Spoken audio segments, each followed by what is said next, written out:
Yun, so may tanong lang si Sir Nick. Ayan, nag-comment siya dun sa ating shark fin antenna. Ito, oh. Ayan, oh. O, pinalitin kasi natin yung stock natin na natin to shark fin antenna. Sabi niya, pwede ba yan sa Montero Sports to 2018? O, ayan, oh. Yes, sir, pwede yan. Kasi universal siya.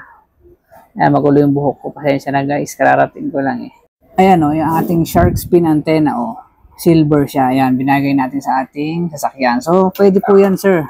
Universal po yung shark fin antenna na yan, no? Kasi dudugtong mo lang yung yung may wire yan sa ilalim mo. Yan.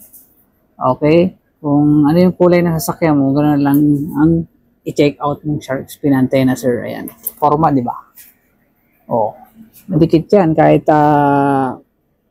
hindi mo nalagdagan ng double adhesive. So madikit yan, no? Kahit mabasa. O, di ba? Shark fin antenna. So, yun, Sir Nick, pwede po yan sa Montero 2018. Check out ka na. Thank you for watching.